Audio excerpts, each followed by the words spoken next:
Well, the layoffs at Bungie have happened again, also restructuring, a new studio, people getting integrated into Sony. Some people don't quite understand what's going on. We're going to try to make sense of it for you. I have an upload already on the channel that says Sony is taking over Bungie because we have information from industry insider Jeff Grubb saying essentially that. He even seemingly knew the rough number of people getting laid off before this announcement hit, before employees even knew they were being laid off. You had industry insiders who apparently had they were privy to that knowledge, and I argued in the past that this was a likely outcome here, and that even if the final shape did well, we could be staring at a Sony takeover. And that seems to be the beginning stages of that. So make sure and check out that upload. It went live a little bit later today than usual. We have our uploads go live pretty much Monday through Thursday at 9:30 a.m. Eastern. And then we come over here to a live stream to discuss it. And so we appreciate you guys so much supporting those. And there's a lot to consider here. What does this mean for the future of Destiny, as Destiny 2 seems to be entering in an end-of-life phase with the episodes? What does this mean for Marathon? What is this new studio that's being spun up for an action science fantasy game? And so there's a lot of things to consider here. And as well as just Bungie is still a very large studio, roughly 850 employees. Once this is all completed, once the integrations are completed into SIE, what are those 850 people going to be working on as Destiny 2 seemingly is toning down the cadence and the substance of the content delivery, which many people have speculated means that they are working on Destiny 3. And if you're not generating as much revenue, exactly how large can your company stay before potentially more layoffs are headed to them? And with the integration into SIE, is that something that is related to the live service efforts of PlayStation, as the live service efforts of PlayStation continue to be sort of in doubt? As successful as Helldivers 2 was, Foam Stars seemingly didn't go anywhere, and Concord didn't seem to do very well in its open beta or closed beta either, and that will likely then affect the player numbers. So there's a lot of things to consider here. Is Herman Hulst now sort of in charge of Bungie? What does the future hold for property like Destiny 2, Marathon, and this unknown title? And are we going to be facing more layoffs in the future? And why on earth is everybody going for Parsons, the CEO? Pete Parsons is being sort of called on to resign with this sort of happening under his watch. Former employees now making it very clear they don't think very highly of him. I had a former employee once reach out and say that a lot of the retaliation culture was still well in place at Bungie. This was years ago when I covered when they were exposed for their toxic culture. I knew firsthand about their toxic culture. I had encountered it in numerous different ways, and I don't think any of that has changed. I still think the company is in a terrible spot. It's probably not a great place to work. I actually wouldn't be surprised if we see talent exodus from the company in the coming years. And many saying that Pete Parsons won't last the week, that they'll remove him and have him step down, as it's been shown that since the merger with Sony, he's been busy spending his money on cars.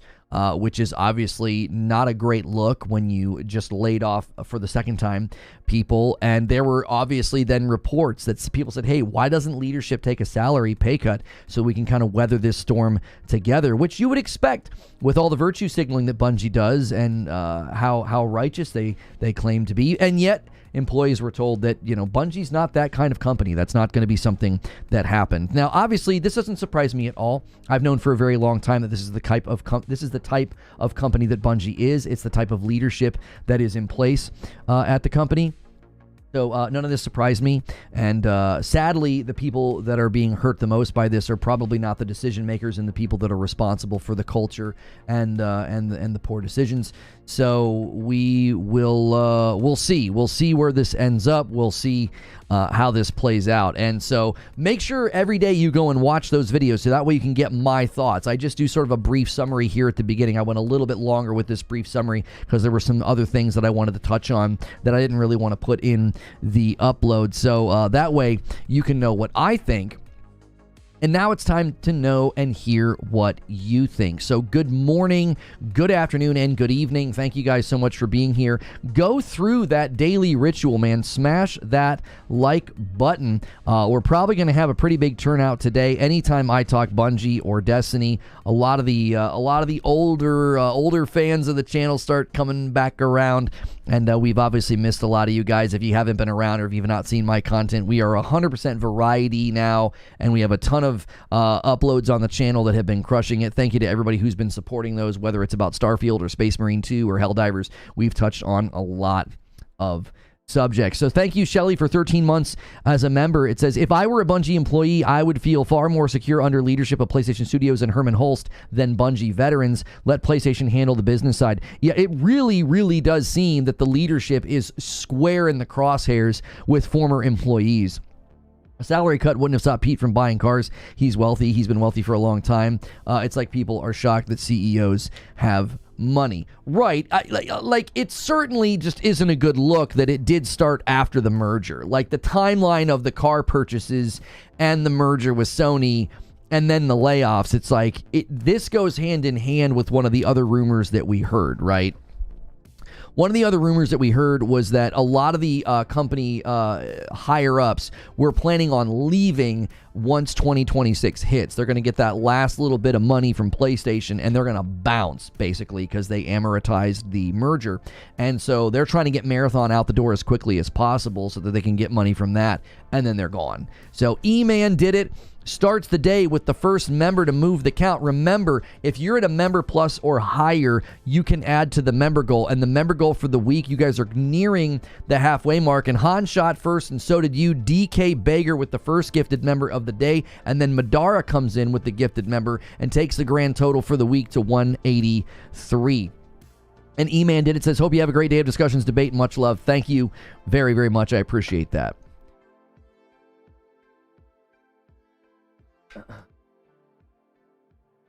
DTM in the Discord, the members only Discord, says, I'm confused. Bungie laid off people a while ago to get from 100 people down to around 800, and then they hire back to 1,300, and now we're trimming back down to 800. I don't think they ever dropped below 1,000 employees. I think they were larger than a lot of people estimated at the time, DTM. So I think when they did the 100 employee layoff, I don't think it took them quite that low. Raptor with a member renewal, 16 months in a VIP. He says, at this point, the Bungie devs deserve better than the dumpster fire that Pete has created. Deliver the best expansion yet, and you're still fired from your job. Extremely sad to see. And another gifted member from TJ Rage takes us to 185. 185, and then Force of Will with the 10 bomb takes us to 195, and then Risic takes us to 196 with a little member train going, but we don't want to disrupt the conversation, so right back at it. We've got people saying that they, mistakenly, we had some people this morning saying that they thought that everybody was being integrated into Sony, and that is simply not true. So don't twist this. There are a significant number of people being laid off, 17%. And Madara hits 2 entire years of membership. Been waiting for your show since the news broke. Here is to a great day. Thank you so much for doing that, Madara, not just gifting members, but renewing that VIP. What's somebody saying here? Creature, I'm assuming that the dude with the that constantly, I saw Lono getting annoyed too. What is this person saying here? Let's see. And we got more gifted members coming in here. Predator with 41 months. Thank you so much. And bumping the line one more time. Thank you so much. Taking us to 198. Appreciate it very, very much. Bungie layoffs, yes. Sony layoffs, no. Restructured. Bungie layoffs, yes. Sony layoffs, no. Oh, I see what you're saying. Yeah. I mean, this was not something that Sony initiated. I know that's an easy grab for, falsehood and things of that nature. No, I stand by that choice. Keep what I just did, Creature, please. This was not done by Sony. This was something that they basically they decided to do a bunch of incubation projects and a bunch of expansion a couple of years ago, and the revenue slowed down. Like, this is on Bungie.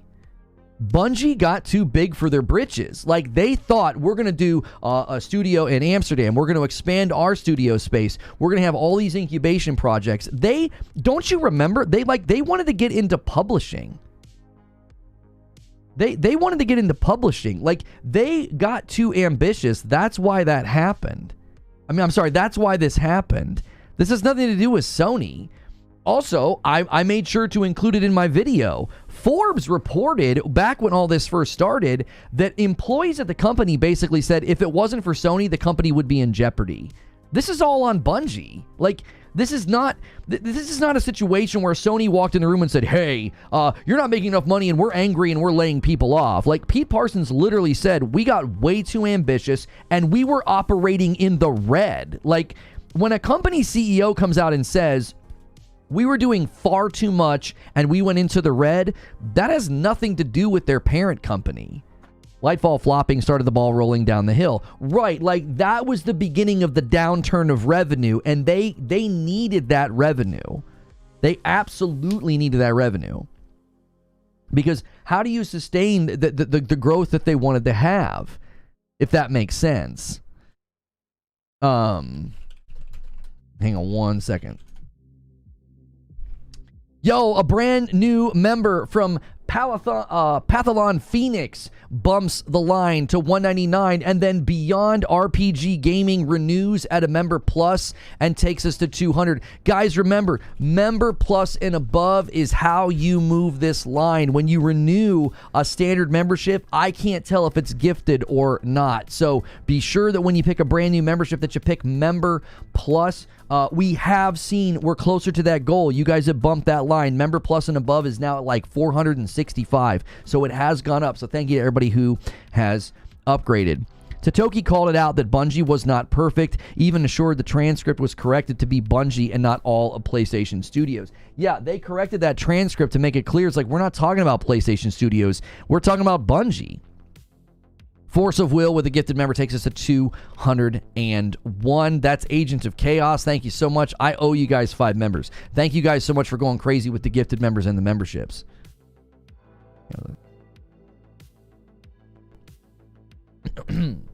What's the goal? The weekly goal is 500, but every 25, I give 5 to you guys. So if you guys hit 500, you turn Friday night into a community game night. No matter what we stream on Friday night, my wife and I hang out with you guys. We hang out with the community. We have a good time. But when you guys hit that goal, we say, hey, guess what? We're turning into community game night. Now you can play a game with us. And Sadiq will give us a member as well. And there's the 5 that I owe you. Like, I get it. It's easy to turn every layoff situation into an opportunity to act like, this is the parent company's problem. Patrick Q with the gifted member as well. But that's not this situation at all. Like, this is not, and I saw a lot of people being really disingenuous. And a 10 bomb from Outsider takes us to 213. Like, I saw some people being very disingenuous about this. That after the merger, Pete Parsons assured people that, hey, we're not going to lay anybody off because of the merger. And that is still true. Nobody is being laid off because of the merger. The merger quite literally saved Bungie from being in financial jeopardy. They started operating in the red, and now they're having to lay people off. These layoffs have absolutely nothing to do with the merger. And it's absolutely disrespectful to the people who have been laid off to blame this on Sony, because they're out here. Former employees are out here in the public telling you what the problem is. They're telling you it's the leadership. They're telling you it's Pete Parsons. And you want to do your console warring childish nonsense? You're being disrespectful to the people that just got laid off because of bad leadership and bad decision making by Bungie. Like, this has absolutely nothing to do with the merger and the acquisition. When employees are literally like, if it wasn't for the merger, the company would have been in jeopardy, and you're still going to run with your nonsense soapboxing, console warring, you're not just ignorant, you're an unkind person. You're not listening to the people that actually have been laid off. You're not listening to the people that have gone through all of this. You just want to win console war points on Twitter. You're embarrassing. The people that are doing this are embarrassing. You're pathetic. These people have lost their jobs because of bad leadership, because of Bungie operating in the red, and you want to win console war points on Twitter. What a joke. It's why I don't go on Twitter anymore. That whole scene's a joke. Everything's an opportunity to wail on some mythical boogeyman that you've decided that you don't like. Just grow up.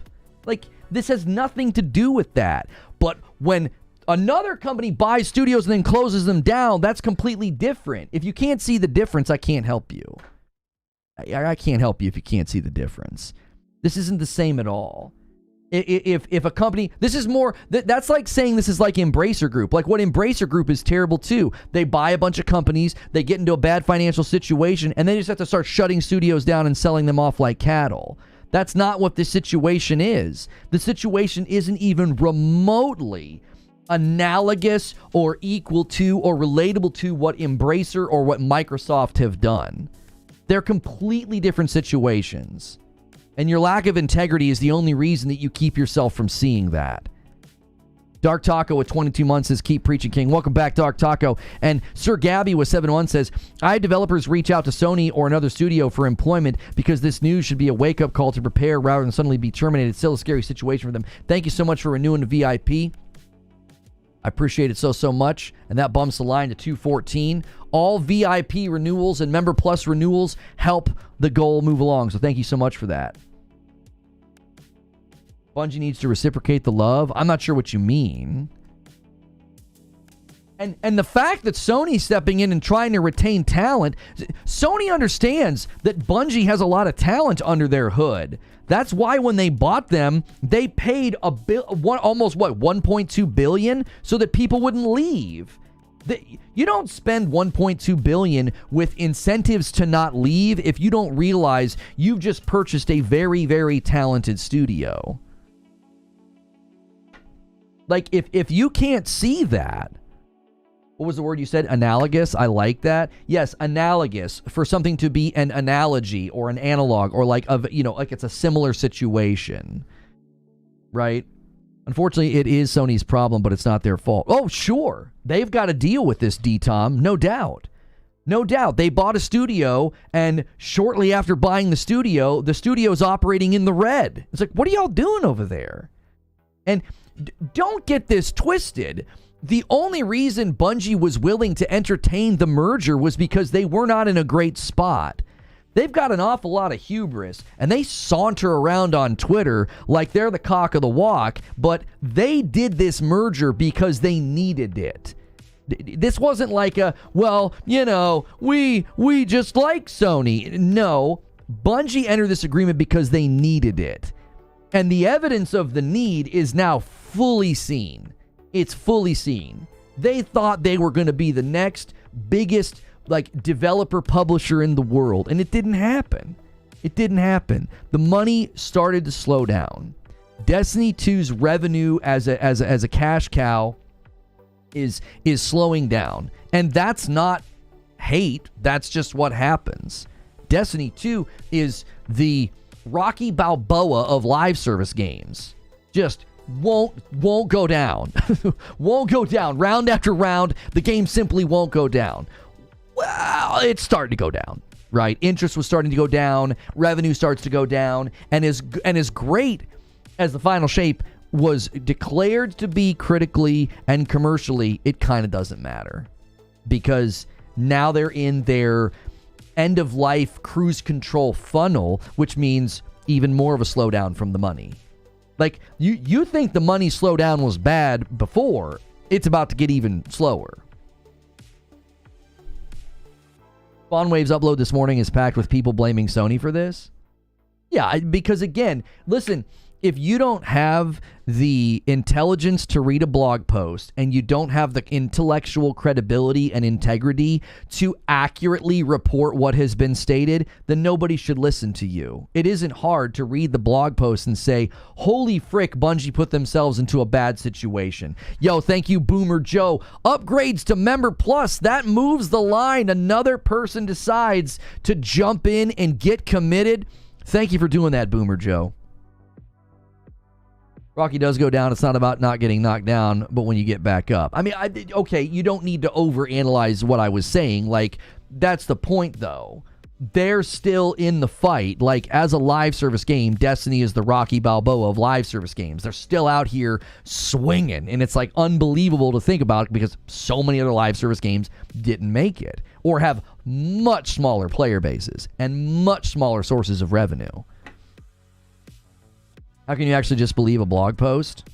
Okay, you understand that when a CEO says that they were operating in the red, he's not going to come out. That's not a puff piece. That doesn't make them look good. Like, that's incredibly counterproductive. You know that, right? Like, if a CEO is going to write a blog post and say, listen, we had to do this. We were operating in the red. He's not trying to dress this up. He's not trying to pretty this up. Like, if you're going to go down, like, conspiracy theory road and you think, nope, it's Sony's fault and Pete Parsons is lying and they weren't operating in the red and they didn't get too ambitious. Number one, there's no reason, there's no substance, there's no evidence to point to that.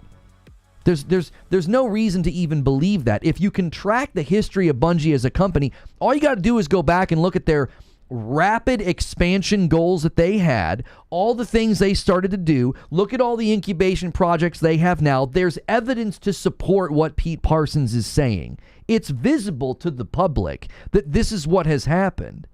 They spun off in a bunch of teams, a bunch of separate projects. They expanded the studio space. They wanted to put a studio in Amsterdam or someplace. They wanted to get into publishing. So there's tangible evidence that they got too ambitious and started operating in the red. And if you're going to be like, oh, it's a blog post, I don't believe him, you don't have reasons to not believe him other than fandom. Like if you're like an anti-Sony fan and you're like, well, my fandom drives me to think that this is somehow Sony's fault. You're going to ignore all the evidence, all the reporting, everything the former employees have said, everything current employees are saying. You're going to ignore all that and cling to a conspiracy that stands on nothing but air. Like I said, that's just embarrassing. That's embarrassing. It's anti-intellectual nonsense. It's not based on facts. It's not based on research. It's not based on evidence. It's just mindless fandom.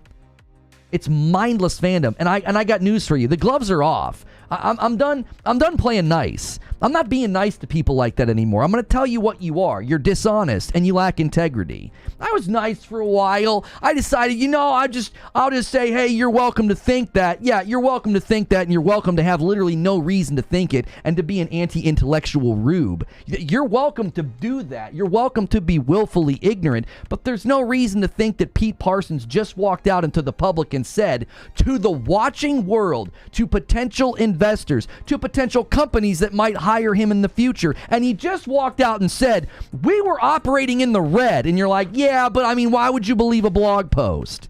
Just sit down and let the adults talk. Sit down and let the adults talk. CEOs don't admit this type of thing to the public if it isn't true. You can't talk the way that he just talked. As what? You think he just made up some story to shield Sony? Well, we don't want anybody to blame Sony, so I'm going to tell the public that we were operating in the red. We got too ambitious. We were laying off 17% of our staff. Sony's saving the day. They're coming in and taking 155 people and integrating them into SIE. Since when would a CEO have a vested interest in protecting their parent company to the degree that he makes himself look stupid? What world do you live in?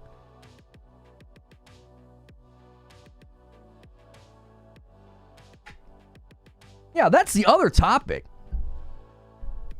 That's the other topic. Pete needs to go. It's time to walk Pete Parsons out the door. Hand him his box, fill it with all the memorabilia, and walk him to the front door. It's time. Get him out of there. What's he doing? Making up stories to shield himself? Making up stories to shield himself? Garrett, that blog post doesn't make Pete Parsons look very impressive as a CEO. Are you kidding me? Are you kidding me? Pete Parsons just admitted that he's done a bad job. What are you talking about? Are you gonna hire a CEO that previously admitted, yeah, I got overly ambitious, I was operating the company in the red, and now we're having to not just lay people off, we're having to spin up a separate studio, and we're having to offload people onto Sony? You want to hire that guy?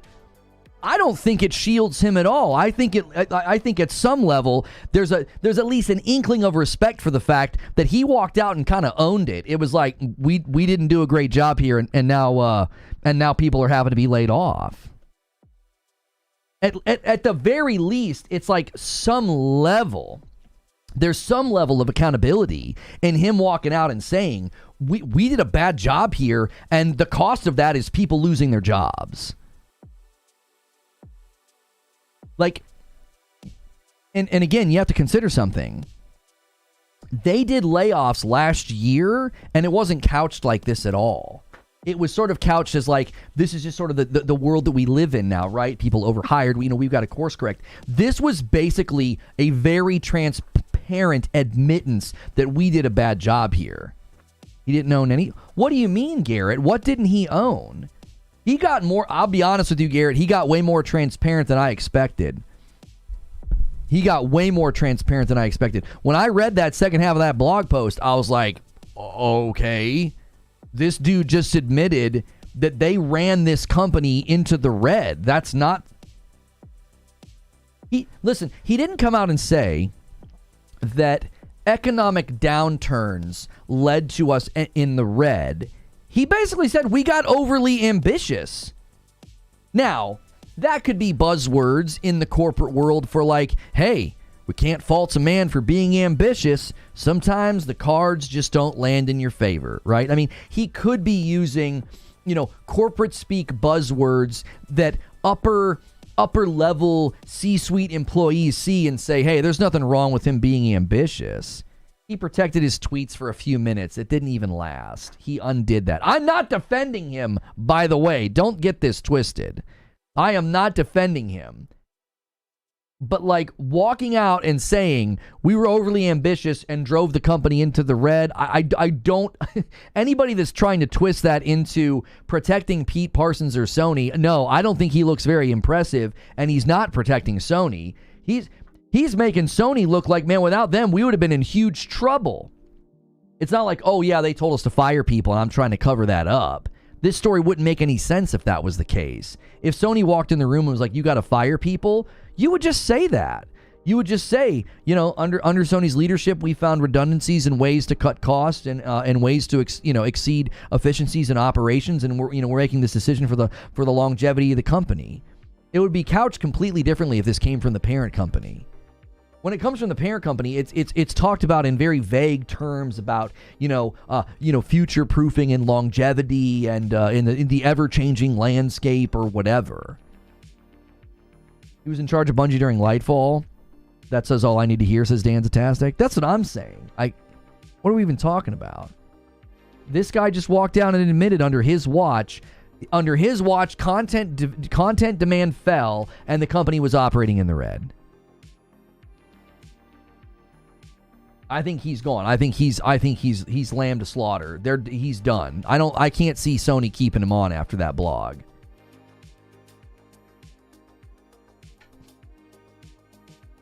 James Wolfgang says, even Microsoft was saying that Bungie burns through money too fast for their liking. The writing was on the walls for a long time.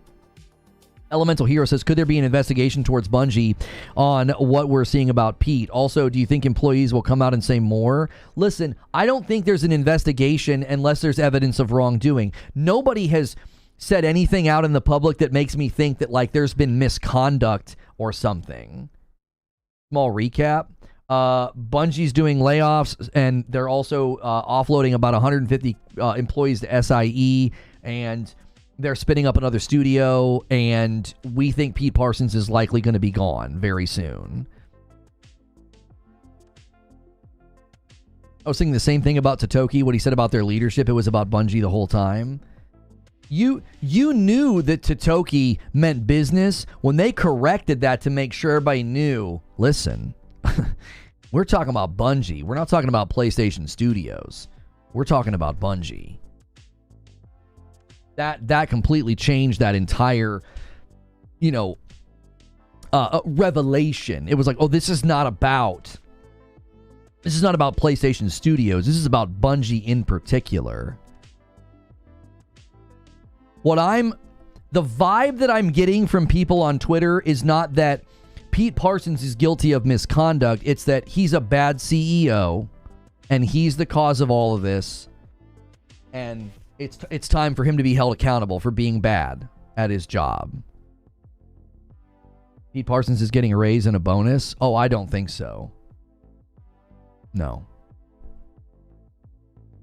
If I analyze PlayStation's behavior and how they like to handle things, they want control of this company. They do. Now, they don't want like zero autonomy control, but they want control. They want like, no. This isn't working. We're stepping in here, right? I think they're going to go in and restructure. Now, once the company's running, I have it on very good authority from somebody at, in the know. I have somebody in the know that said PlayStation's actually very hands-off with their studios, even the ones that they own. I don't know how you can read this and say he's not owning it. Yeah, like he owns their goals, their ambitions, and how it led to the company into the red. Like, I agree with you, Eugene. Now, again, in the corporate world, in the upper levels of the corporate world and shareholders, right? They might look at him and say, that's the kind of guy we want at the wheel. We want a risk taker. We want somebody who's willing to go out there and ambitiously take risks. And if it doesn't work, well, you can always lay people off. Did you see that this person on Twitter called Pete a liar and a thief? I did see that, Outsanity, and what I think is truly remarkable is that same person, back in 2021, when Bungie was exposed for toxic work culture, and I tried to expose the fact that the IGN article was a puff piece, that same person got in my DMs and tried to emotionally manipulate me into not talking about it, because that person, as well as other CMs at Bungie, immediately tried to spin the toxic work culture at Bungie into some situation that was about women and persons of color. They immediately tried to turn it into a virtue signal situation. So, they can walk out now and call him a liar and a thief and say all those things. They were quite literally a part of the problem and a part of the toxic culture and a part of the dishonesty and a part of the lying and a part of the, let's attack Say No to Rage, let's attack Lono. They were a part of it. Do you want to know why they're suddenly turning on Pete Parsons now? Because they lost their job. That's why. They had no problem running the PR, running the falsehood, manipulating me in a DM to be like, don't talk about this. This is about women and persons of color. No, it wasn't. It was about a toxic work environment, a retaliation culture. It was about Pete Parsons. It was about the leadership. And I was one of the only people that tried to talk about it. And you and your ilk tried to silence me, and you attacked me publicly. So now you want to turn on Pete because you're not at the company anymore? Okay, sure. Sure, Jan. That's my response to that. Now, all of a sudden, it's a problem. Wasn't a problem 3 years ago when you were getting a paycheck from him. Freaking empty virtue. You couldn't put your virtue in a thimble. You couldn't put your virtue in a thimble. There's no virtue in that at all. All these people that stayed quiet and didn't say anything, because the checks were still coming in. Now we're going to hear. You don't expect a standing ovation from me, of all people. Jay Wright with 24 months and a member plus. Outsider with 25 months and a VIP. Pete has a golden parachute like Bobby. Well, of course he does. There's no way to avoid that. But if you want the company's direction to go better, you got to get rid of the bad leadership, right? There's no way you oust somebody like this and they don't end up making a ton of money in the process. Like, right, that's unavoidable. There's no way around that. Arch St. Michael with 34 months says, I guess you can say that Pete needs to lay these foolish ambitions to rest. That's 3 to add to the member count today. Thank you so much.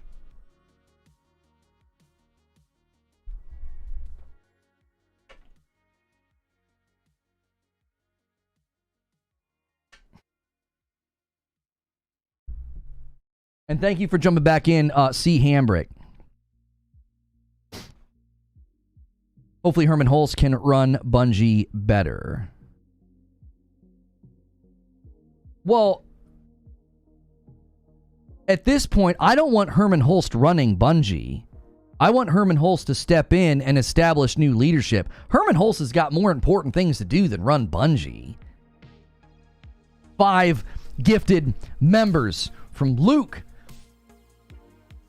Vader GS, taking us to 223 on the week. Yeah, Herman Hulse has more important things than running Bungie. I would want him to step in and interimly sort of assess what's going on and establish new and better leadership. That's what I want Herman Hulse to do. I think he should walk Pete Parsons out the door. I would walk Luke Smith out the door at this point. And that's based on other things that aren't yet revealed, but I think a lot of those people just need walked right out the frickin' door. You've got to get rid of them. Eugene says he essentially admitted he split his teams up too much, which fractured talent. This resulted in missing quality with Lightfall. Right. He is. I'm not defending the man at all, but I don't think you can read the blog post and be like, well, he's not owning it. No, he's owning it, which is why you walk him out the door now. It's like, all right, it's time to go.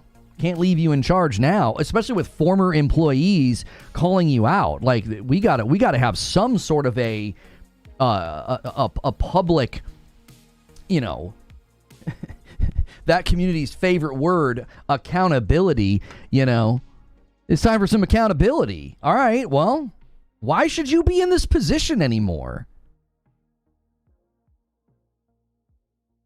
They aren't yet revealed. Oh, there's all kind of stuff that I think will come out in due time. Nerd Mother, I double dip. Thank you so much, Nerd Mother, for the $2 super chat.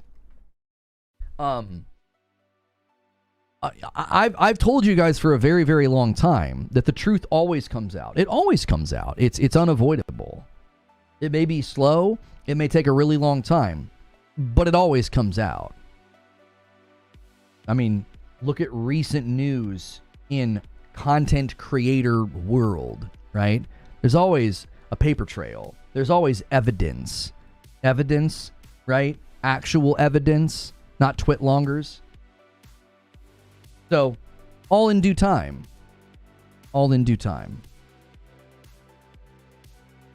Marathon will be multi-platform. PlayStation will honor those words, I bet. I mean, yes, I think they will. Yeah. Is the camera blurry or is it just me? It looks fine to me. You might need to adjust your quality. Yo, lazy nerd with 24 months and it's a member plus, bumping the line to 224. And English O takes us to 225. And he says, with 35 months of membership in a VIP, I thought we'd settled all the accountability issues. The only people that are accountable to the masses are the people that have done wrong. What? What are you talking about? Evidence as you called me? Haven't. Oh, the only people that are accountable to the masses are the people that haven't done wrong. I was like, I don't understand what you're saying, English O. Yeah, there are people speculating that the new spun up studio and the new game will be won't be multi-plat. I mean, I honestly think that's the most uninteresting part about this. Like, who really cares? According to Jason Schreier from Bloomberg, that is approximately 75 people. I mean, do you really care if that ends up being like a PlayStation exclusive? I mean, I don't care. I'm like, okay. You know, if Bungie continues to deliver, you know, multi-plat games, whether it's Destiny 3 or, you know, future Destiny 2 content, that seems to be part of the deal in the contract. You know, now, if they get in there and PlayStation gets in and makes adjustments to the board and to the leadership, but it stays as Bungie, I don't necessarily know what that means with contractual obligations and public statements that they made about, any and all future Bungie property will be multiplat or something. Like, I just don't care about that. Like a small 75-person studio getting spun up to make a game, like, that might be a PlayStation exclusive. Like, who cares? Like, I don't care about that. If it's multi-platter exclusive, it doesn't matter to me. One of the larger studios in existence, one of the longest-standing live service games, has now come out and had the CEO admit that they have mismanaged the game, mismanaged the game, the talent, and the studio. And the money. Mismanaged the money, got too ambitious. Spread themselves too thin, operated in the red. That's cause for Sony to walk in the room and say, listen, it's time for new leadership. Like, just do an assessment of, just the history of corporations and these types of situations. And this is the time the CEO goes bye-bye almost every single time. That's just the way that it goes.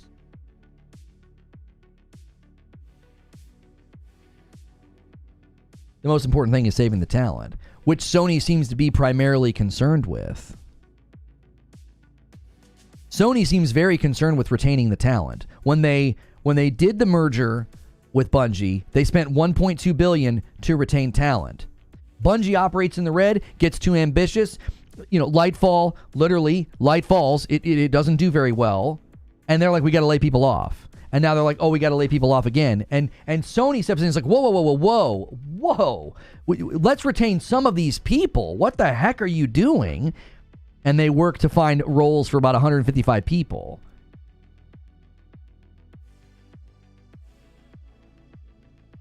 I'm confused. I see people and websites saying Goat Gaming is reliable, so now I'm worried. I think one of the biggest threats to gaming news right now is that it has now become ever true, ever more true than before. It's not about being true and accurate. It's about being first. I lived through this. It's not about being true. It's not about being accurate. It's not about investigating and being exhaustive and fact-finding. No, it's about being first. About being first. Did I quickly crank out a video and slap something together really quickly yesterday and misspeak and misrepresent and get the facts wrong? No, I didn't. I took a day. I researched it. I went and read. I quoted directly, put together a video that hit this morning. Like, you're not going to see that. You're going to see people grab a Twitter account that makes claims like, what was the claim? That is it Christopher Nolan's going to be directing the next Halo season? That was a real peach of a tweet. Like, and this is why this is why community notes exist. And I can't wait for community notes to come to YouTube. I can't wait. I can't wait for people to actually experience monetary loss for being dishonest. Yep. It's going to be wonderful. And that should be happening on Twitter as well. You should be getting community noted when you say things that are just absolutely 100% provably false or just completely rumor. That way you can't make any money on it. So always request community notes on tweets like that, because it's just somebody making crap up, hoping it goes viral. Then it gets referenced in an article. Then the article's driving traffic to the tweet. Like, all of that needs to be shut down. All of it needs to be shut down. And the biggest problem right now is that when you make an article and you inlay it with ads and everybody goes and read it, like, there's no punishment for that article being completely and totally unvetted, non-researched, just nonsense. You know what I'm saying? Your gaming news outlets are so close to the line of being content creators that, like, they're living off of ad revenue. And when you're trying to live off of ad revenue, what do you end up with? You end up with inaccurate reporting, things that aren't correct. Why? It's not about being true. It's not about being accurate. It's about being first.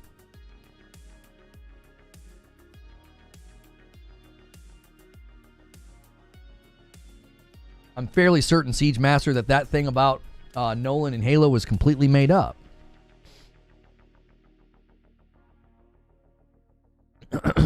So, I don't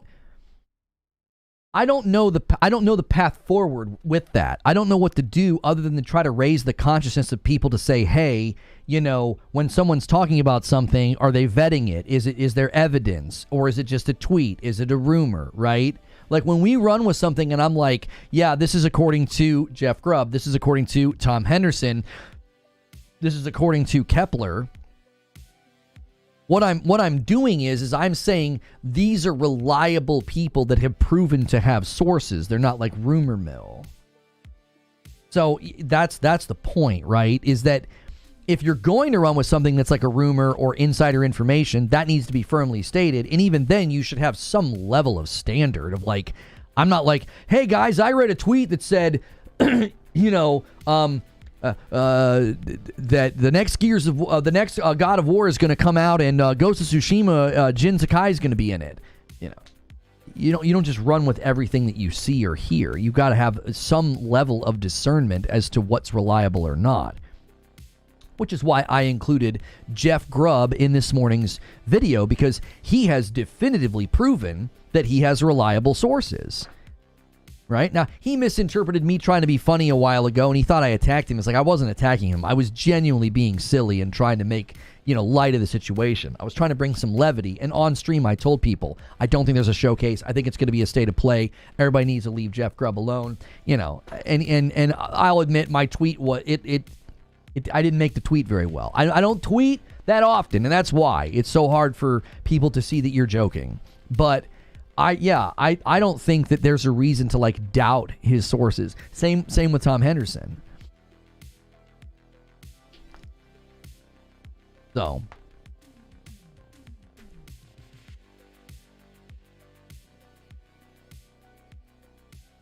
what are you talking about? What he said about the cloud, where he was wrong about? Or are you just fan voting and the talks against Xbox?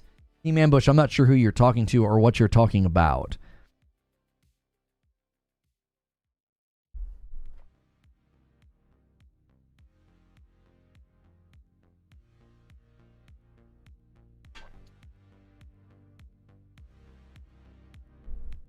Sarcasm doesn't work well in text format. No, it certainly does not. It certainly does not. I'll own that.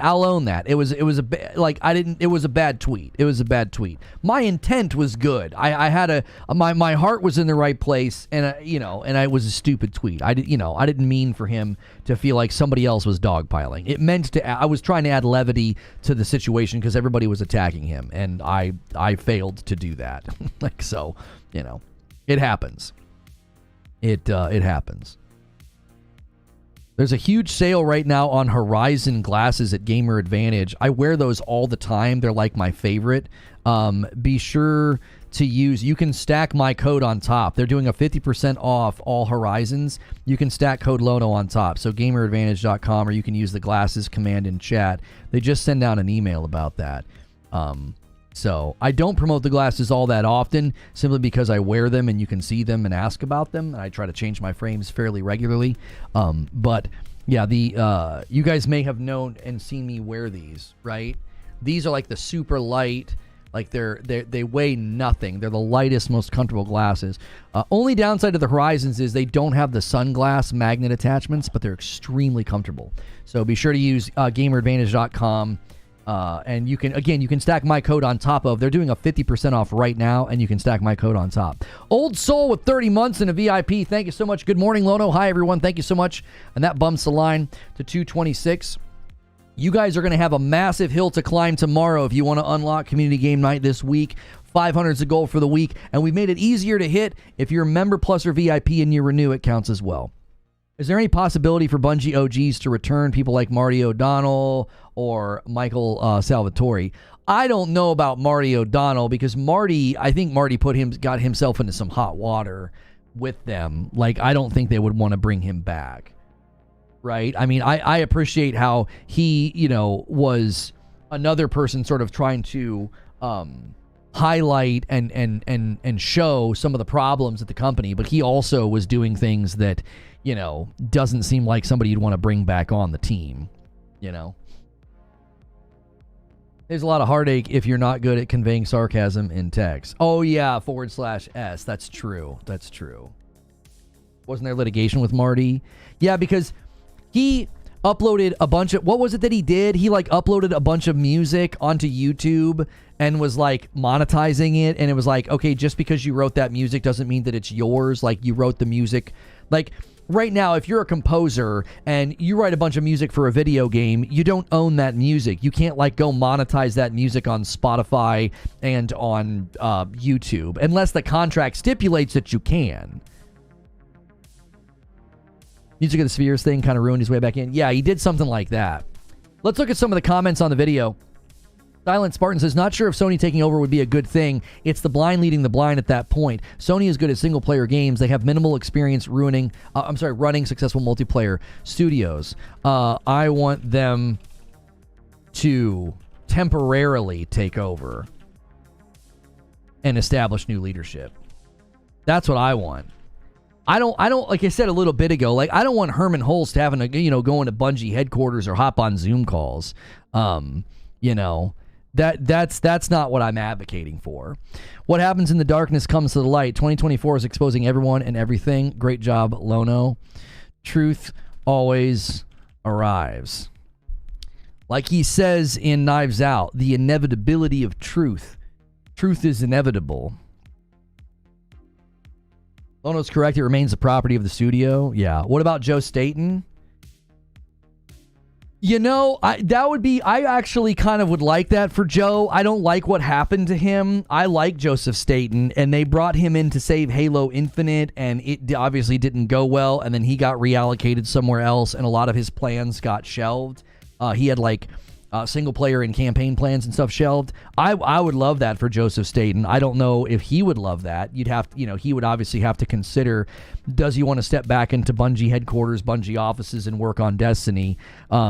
Joseph Staten's supercut was rejected a long time ago. Over, at this point, it would be 11 years ago. So he might be ready to say, let bygones be bygones. His supercut was rejected for Destiny. His vision for Destiny was fundamentally rejected, and they went with a more stretched out, spanned out live service game instead. I assume when anyone says Herman take over that we all understand that means him putting in the right leaders in charge. Right, like that's what I'm going for. I thought Creature did an excellent job with the thumbnail, putting Herman Hulst on there in front of Pete Parsons, because I think fundamentally that's what we're going to see is Pete Parsons walked out the door and Herman, you know, temporarily in charge and establishing new leadership, you know. Oh, that's right. He's at Netflix now. Joseph Staten's at Netflix now. I forgot about that. Thank you, Rhino Star. I completely forgot. He's no longer at Microsoft. So who knows? Seems to be a pattern. Why doesn't anybody listen to Joe? Well, to be fair to Bungie and the leadership at the time, this is 11 years ago, Joseph Staten's vision for Destiny wouldn't have lasted. It was very story-driven. It was described as campy. There were tons of cutscenes. Staten was not building a live service game. He was building another Halo. Like, credit where credit is due. I have respect for Joseph Staten. But if you go back and you read the description of Destiny 1, Joseph Staten Supercut, he basically applied his artistic sort of vision and approach to Halo. He just brought it over to Destiny. It was a very linear story, lots of cutscenes, and it was described as very campy. Like, it was just kind of like, you know, heartwarming, campy, corny. And so they broke his vision apart. Stretched it out over the course of years. This is why, like, elements of House of Wolves and The Dark Below were in vanilla Destiny, and people are like, oh, it's cut content. It wasn't cut content. They literally broke the game in pieces, had little incubated teams that were trying to piece things back together so that they could then have a game that was stretched out. That's why that original footage of The Crow having you at gunpoint never landed, but then came later, like way later, because it was shelved. I would pay money to play his vision as well, Porsche. I do. But I don't think Bungie leadership, their vision for Destiny it happened. Their vision for Destiny happened. They wanted an ongoing game. They wanted a game that they had a 10-year contract with Activision. Not a 10-year plan, but a 10-year contract. And they made it. They did. The 10-year anniversary is like right around the corner, isn't it? What was the original release date? Wasn't it September? I might be wrong. We might have missed it. No, yeah, September the 9th. We're like a month away from the 10-year anniversary of Destiny.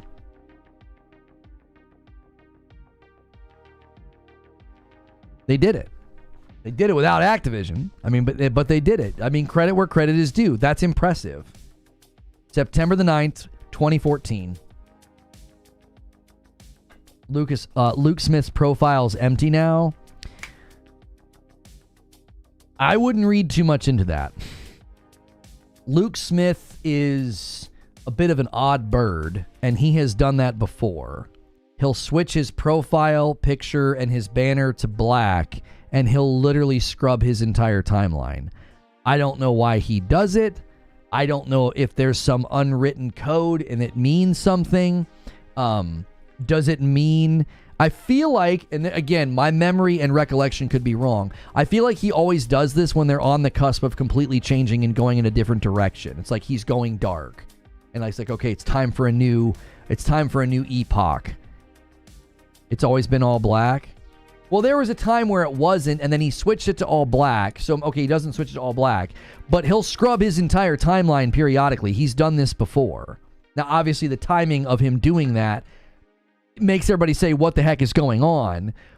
My memory and recollection is that the other times Luke has done this is that they're entering into a new epoch of Destiny development, and he's quote unquote like he's going dark. It's like, okay, new era, all this stuff doesn't matter anymore. Now I'm working on this. That's my recollection of when he has done this. So I wouldn't read too much into that. I wouldn't. I would, however, ask questions about why Chris Barrett quietly left the company. Allegedly, he's no longer there. It wasn't just like he was quietly removed from being in charge of Marathon. He's not at the company anymore. And the same former employee that has called out Pete Parsons has also had some very, not great things to say about Barrett. So I don't see any reason to look at Luke Smith right now. As far as I can tell, he's still at the company. But if you're looking at Marathon and you're thinking Marathon has a chance, they removed the guy that was in charge, put somebody who was formerly at Riot in charge. The direction of that game has changed, and the person that was formerly in charge of Marathon is gone from the company. And nobody knows why. Nobody knows what happened, which is interesting, to say the least. Joseph Statton's story sound like a Lifetime Network show. I mean, I don't know if we ever got any story details. Sammy Elway says, we knew this would happen. Probably Monsters and Firesprite will be taking management eventually, and then Sony will have the system in place they desire. I mean, maybe. I don't know if they're going to bring people in from another company. Visual Walkthrough left a comment and said, Sony taking over is not a good thing, as they will turn it into a third party over-the-shoulder studio like all others, but also people losing their jobs is never a good thing. If you think they are going to ask Bungie to switch from first-person shooter, you're nuts. I think you're absolutely nuts. These guys are the masters. You would never go into Bungie headquarters and be like, yeah, you guys are making a third-person action adventure game now. They'd be like, no, you guys are amazing at first-person shooters. Make us a good first-person shooter.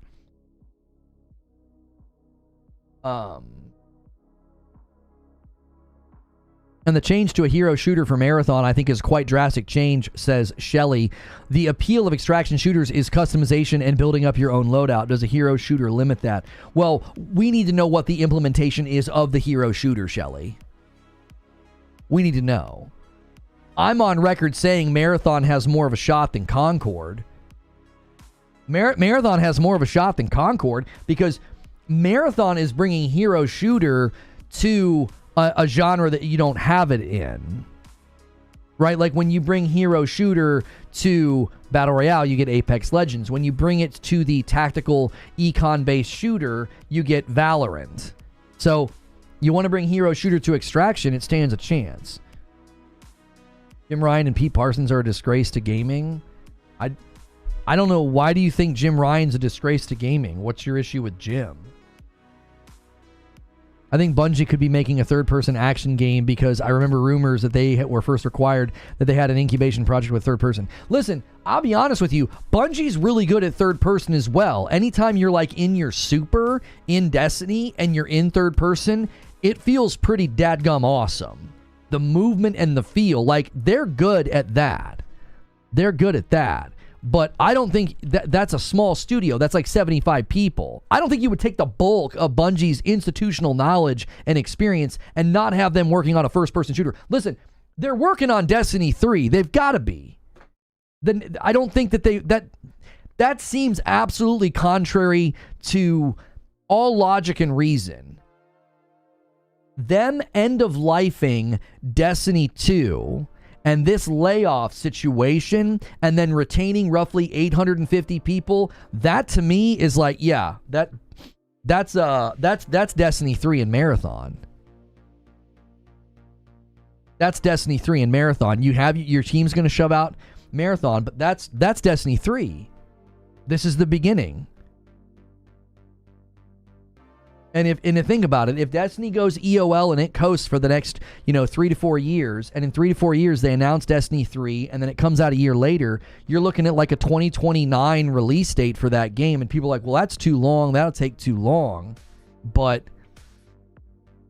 that would line up with the next generation, or that would line up with the alleged ideas about when PlayStation 6 is going to show up. Halo development had it as a third-person shooter for a long time. How do you even monetize an extraction shooter? I'm very curious. I don't know. Guys, take a quick second. We have been streaming for exactly 1 hour. Let's smash the like button. There's been over 600 of you here this entire time. Go crazy on the like button. Let's set our sights on 400 likes. That would be an amazing milestone.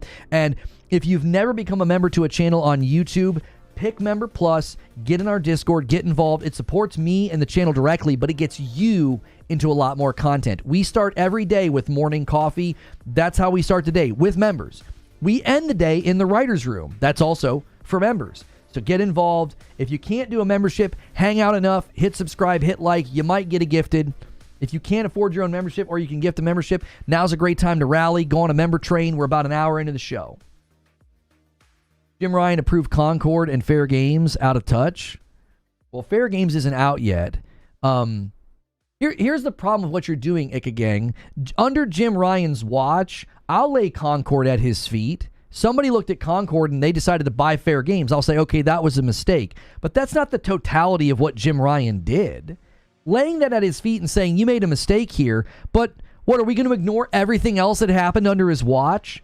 Managing to get good saturation of a console during a chipset shortage and a pandemic, having increased revenue and growth for the platform, over the course of the time that he was there, when 2 of those years were significantly challenging with distribution of the console. Like, yeah, I'll lay it at his feet. I'll say Concord looks like a bad decision here, Jim. But he also did a lot of other things that was really good for PlayStation. It's not a Disney villain. Like, it's not like, oh, if you do one bad thing, you're a Disney villain. Are you going to give him credit for Helldivers 2? One of the most popular and most sold games this year? Like, come on. What are we even talking about?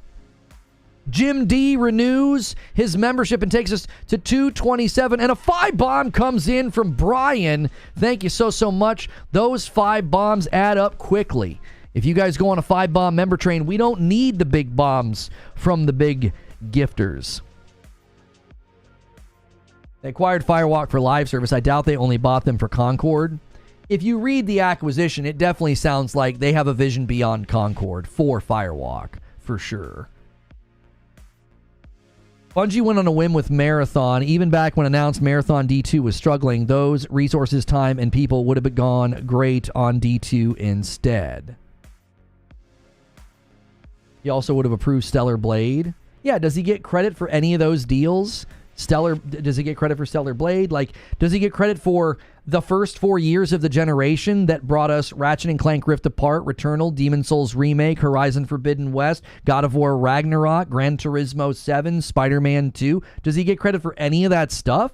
PlayStation's had a really strong first 4 years of the gen. I have been very satisfied. Like, I can't turn around and be like, oh my gosh, he's done such a bad job because of Concord. Concord Cylinder Jim Ryan. Right. Again, I lay that at his feet. If Concord comes out and flops, it's like you made a bad call. You were chasing a trend. But listen, this is related to Bungie. Okay? Under Jim Ryan's watch, we also have Bungie. And Bungie woke up Naughty Dog. I saw so many tweets yesterday, and it absolutely kills me that people are still running with this narrative. If you're a fan of PlayStation and you're a fan of Naughty Dog, why don't you go read what Naughty Dog said instead of continuing to run with the false narrative that Bungie canceled The Last of Us Factions? Bungie didn't cancel The Last of Us Online or The Last of Us Factions 2. Do you want to know who canceled it? Naughty Dog canceled it. That's who canceled it. You think Naughty Dog's lying to you when they walked out and said, in order for us to do this, we would have had to have become a live service studio, and we don't want to do that? And everybody wants to blame Bungie? Why? Because you can't play Last of Us Factions for 6 months and then it no longer gets supported because Naughty Dog wants to shift to their next project? What are you so sad about? The Last of Us Factions or The Last of Us Online was not going to be successful. It wasn't. They were doing the same thing that everybody else is doing right now. They saw Fortnite. They chased a trend. They thought they could launch a game mode as a standalone game. Live service money would come pouring in. And Bungie walked in the room and said, you have no idea what you're signing up for. We're one of the only studios that have made it. And we have barely made it. There have been times, like, think about what it took for Destiny 2 to survive. They had High Moon Studios. They had Vicarious Visions, parallel development with support studios, and Bungie's one of the biggest studios in the world, like 800, 900 employees, and they still needed parallel development from other studios to have a cadence of content to make a live service game work. And according to people that are at the company, there's been numerous make-or-break moments for Destiny. And you think Bungie walked in the room and canceled your precious Last of Us Factions. You're clueless if you think that. Naughty Dog had no idea what they were getting themselves into. That's the facts. They are a single-player, narrative-driven developer, and they thought they could slice off a support team and launch a live service game and make a bunch of money. And they had a wake-up call from the one studio who successfully kept a live service game going for a decade, and that studio said, you don't have a clue. This isn't going to work. What are you going to support this with, what, 50 people, 100 people? This isn't going to work. And everybody's, oh, yeah, Bungie canceled Factions. No, they didn't. Naughty Dog canceled Factions because they were like, the only way this works is if we throw the weight of the studio behind it, and that's not what we want to do. And apparently you think Naughty Dog's just lying to you, I guess, and you think the big bad bully Bungie walked in the room and got out a red stamp and went, canceled to Last of Us Factions.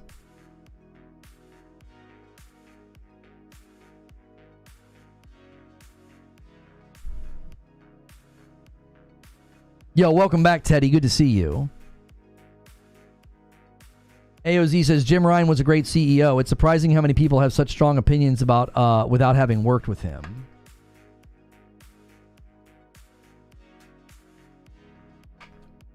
They've never been great at multiplayer. I've literally played all their multiplayer and Uncharted 3 multiplayer. It was still better than TLU multiplayer. $100 million from NetEase, says Paul. Over $1 billion from Sony. Was Destiny ever working? Let's be honest. That's what I'm saying. That's what I'm saying. Like, I'm so tired of that narrative. Bungie didn't cancel The Last of Us Factions or The Last of Us Online. Naughty Dog did. Because Bungie walked in the room, gave him a little smack on the face and said, you have no idea what you're about to try to do. You're not equipped for this. William Broke Boy Lewis with 13 months of member says, question, of the $3.7 billion Sony PlayStation spent on Bungie, wasn't almost $2 billion for employee retention? It was $1.2 billion for employee retention, yes.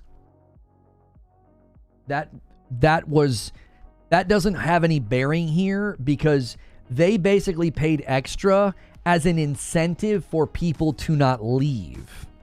Everybody's misjudging that. They're like, well, I thought PlayStation spent all this money so that people wouldn't have to be laid off. No, it was incentives.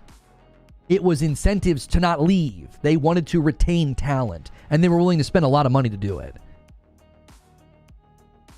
Got to give credit, Lono. You stand up for them even though they wronged you. That's why I love you. You're based AF. Yeah, I mean, I will never, ever...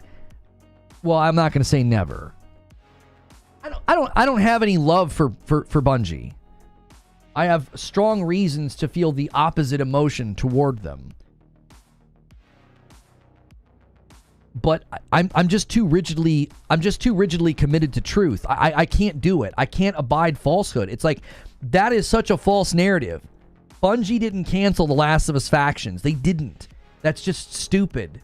That's ponyism.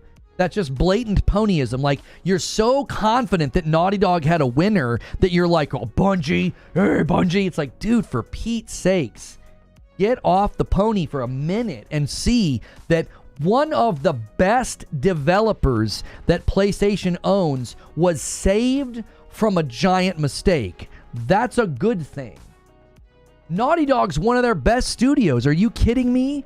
Their games win awards. Their games make tons of money. Their games get turned into award-winning TV shows. Come on. What are you talking about? You should be thrilled that Naughty Dog dodged that bullet.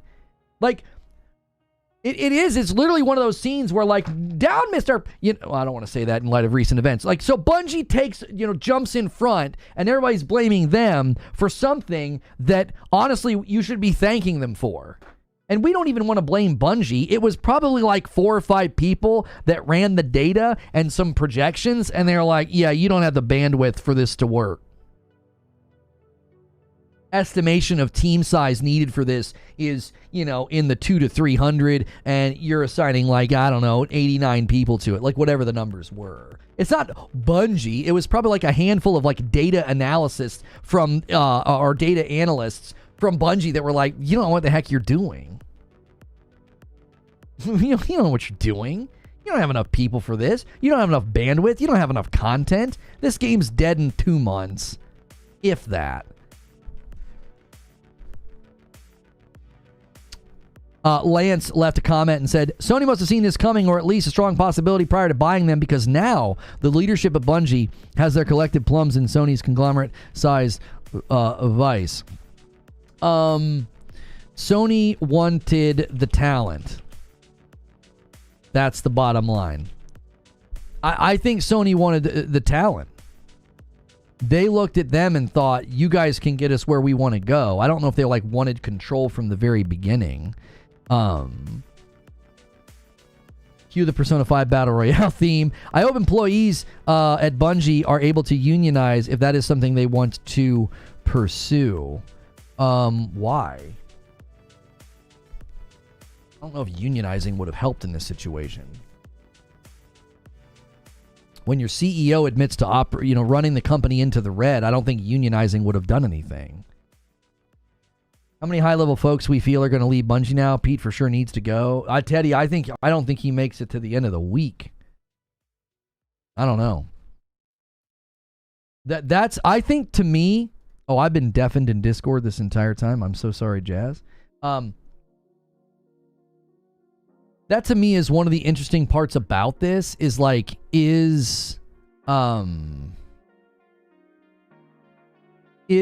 going to say anything? Is PlayStation going to say anything? You know?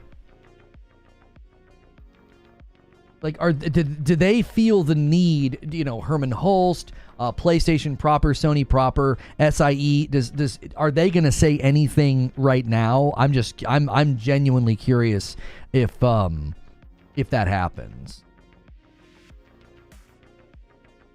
Like, do they feel the need to speak to what's going on at Bungie, to the watching world? Like, is that an issue right now?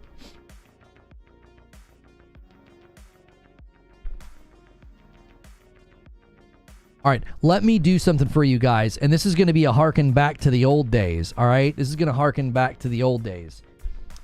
Right now, the question and answer queue has been cleared.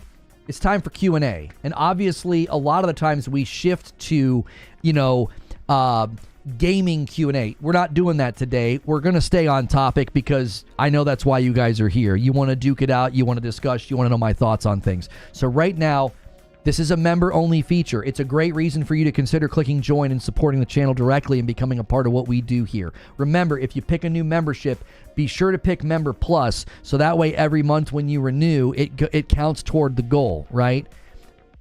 You can use the question command right now to submit questions. I'll have it pop up on the screen. Now is a great time to gift members because they get to try out this brand new feature as a thing. Yixels, good to see you. Yixel's daily 5 spot, you know? I miss that. I miss that. No. Hope you're well, Yixels. I hope this is a turning point for Bungie. Shed all the dead weight, says Smooth Jazz. No chance, maybe if an investor questions them. Oh, so you think Sony and PlayStation stay quiet, Shelly. Okay. Dave Langer is going to come in with the first question, and he says, do you think Pete leaving will be a morale boost, not moral boost, a morale boost for Bungie? Yeah, I do. This brand's old feature, that's right. I do. I don't think right now, again, I don't know. I don't know how you keep a CEO in position after he admits to the watching world that he didn't do a great job. He overextended the company, not just their talent, but money-wise.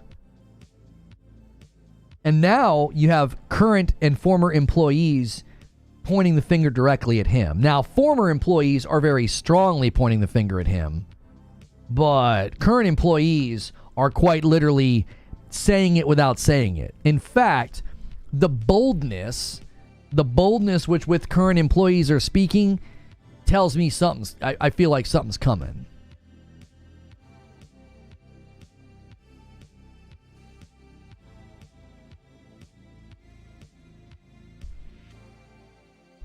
Like, I don't know if you speak that strongly about something unless you know, like, I'm not in danger of my CEO seeing this and me getting in trouble. You know what I'm saying? Shelly, you're going to need to resubmit your question. Citizen stole your spot, so just copy, paste, and do it again. You guys both claimed queue number 2, and for some reason, it gave it to Citizen. Let's take a look at Citizen's question here. Do you think Bungie could start making exclusives rather than having their games going multi-platform? Yeah, we entertained this question earlier, and I don't think I landed on a strong conclusion. I didn't. And the reason I can't land on a strong conclusion is because, you know, to me, I don't know what the Oh, if you guys want to play a demo of that game called The Alters, it's now available on Steam. I thought that game looked really cool. Anyway, I have a really hard time landing on a firm conclusion here because I don't know what the contract states.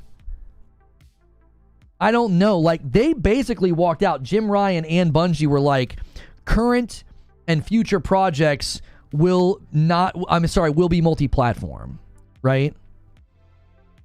So is that something they can wiggle their way out of? Is that something that, you know, if PlayStation takes control, I don't know, renames the company or spins off other studios with smaller projects. Like, if Bungie turns into like 3 or 4 different companies with different names, then is that a loophole? I truly don't know. If Sony takes over, maybe. Yeah, the Q&A is back, Camille. It is a members-only feature, so this, again, is a great time to become a member or gift a member. It helps us get closer to the goal, supports the channel directly. You can get into the Discord. You can use the command. You can do all the things. So, I don't have a strong answer on this one because I honestly don't know.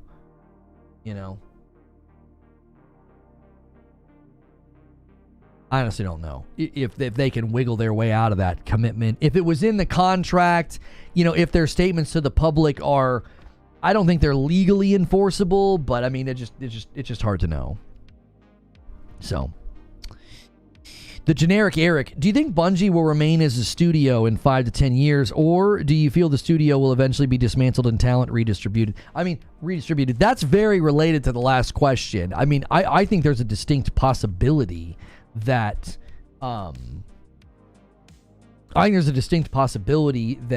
ends up looking very differently in 5 to 10 years if PlayStation decides that that's what needs to happen. Again, I'm going to keep coming back to they got to be working on Destiny 3. Siege Master with the 5 bomb, bringing more people into the fold so they can be a part of what we do here, including Q&A, and takes us to 237. Thank you so much, Siege Master. If you guys just got a gift a member from Siege Master, make sure and say thank you. You can always pay it forward if you're like, hey, I can gift members. I don't need a member. You can pay it forward as well. So thank you for doing that, Siege.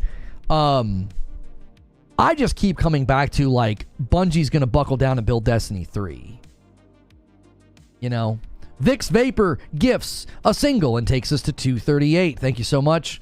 Little member train starting. Hop on, gift a member, gift any member, any gift helps. Thank you so much. Bungie will always exist as a studio. I mean, I never want to say something like that. Well, Bungie will always exist as a studio. Maybe. In 15 years, the world could look completely different. Yixels with a 10 bomb says, hey, Lono, here's that daily 5 spot plus some interest. Good to see you're well and still killing it. Don't see the stream as much, but still happy when I can. Q&A is such a throwback. Hey, man, I appreciate that, Yixels. Much love, dude. Yeah, so I don't necessarily agree with Shelley. In 10 to 15 years, the world could look completely different, and companies of that size, could start to vanish, or drastically change and shrink. Apparently, a dev that was laid off leaked that they are making another raid for Destiny 2. I mean, that's not all that surprising because the raid team's a smaller team, so I could see them saying for, even with episodic content, maybe they could have like annual, bespoke pieces of content like a dungeon or like a raid, Delta Boss, man, I feel so sorry for you. Once again, Delta Boss, you're gonna have to redo your question. Sir Gabby stole your spot.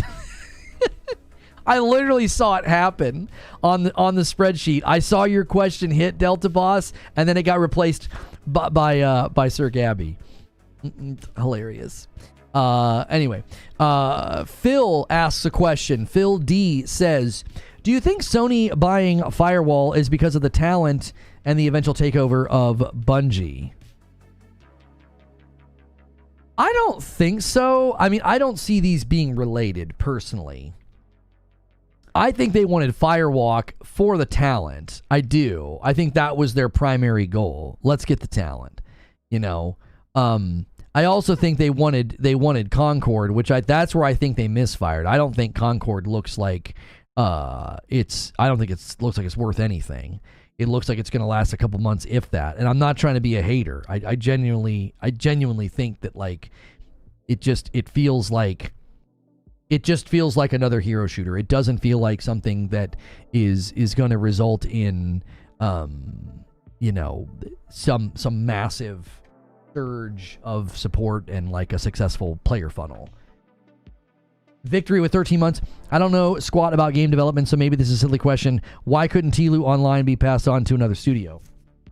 Okay, so Victory, you're envisioning that there is a studio large enough and adept enough to suddenly take the reins of a live service game, which would then therefore mean they're either literally doing nothing right now, which is incredibly unlikely, and that would then therefore mean they have to completely cancel whatever it is they're doing. There's not, like, I appreciate your question, but I think the problem with the question is there aren't a bunch of studios just sitting around right now being like, I mean, we would have done it. We're not doing anything right now, right?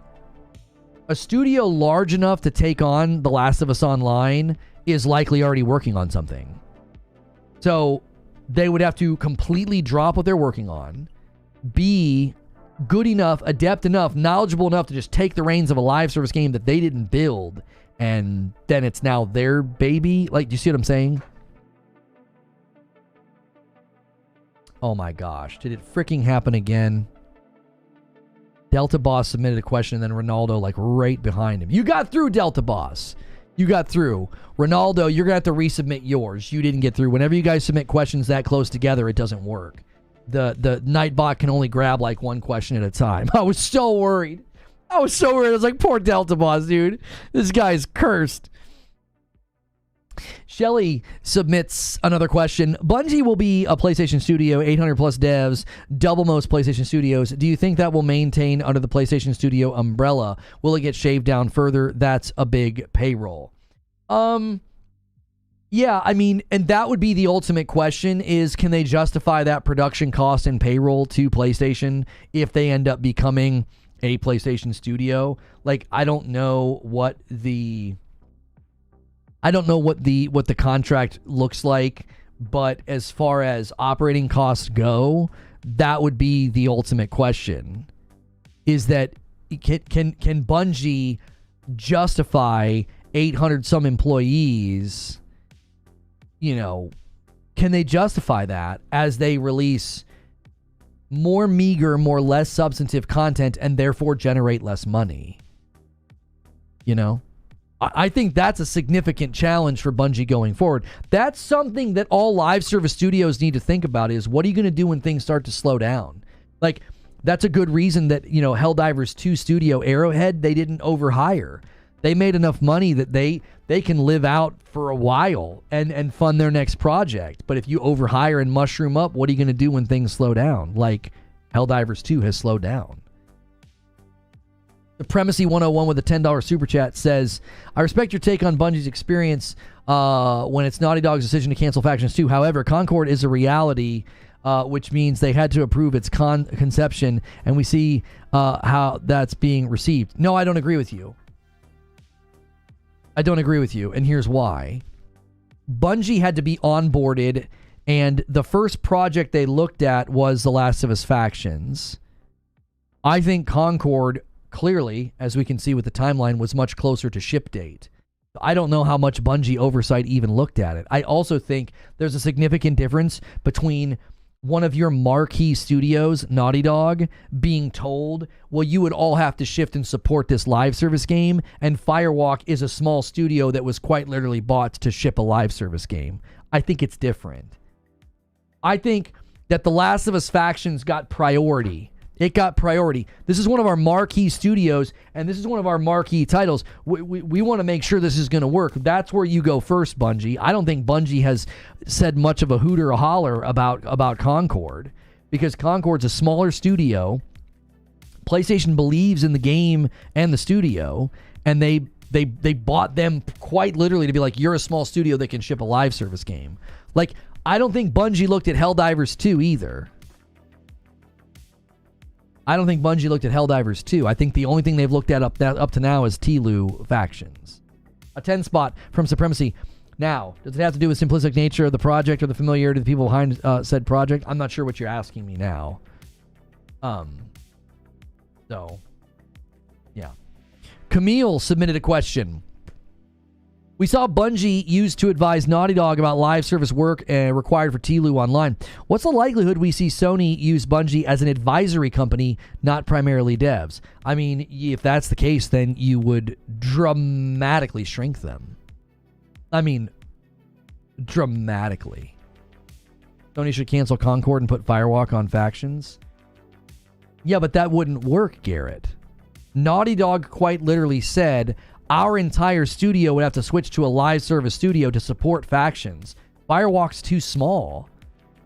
They're not a very big studio, and they've been working on Concord for how long? I don't think that's a good suggestion. I don't. We don't know much about their budget and stuff. Their monetization makes me think that the budget is quite small, maybe a 50 million budget. Oh, for Concord. Yeah. Delta Boss says, I about threw my phone out the window. I can't copy paste chats on iPhone. I have to retype the whole thing. You being bring chaos and joy to my day. Here's a little tip when you guys are going to submit a question. When you're done typing it, select all, copy. So if you submit it and it doesn't get through, no harm. You've got it copied and ready to go. You can copy it before you send it. Yeah.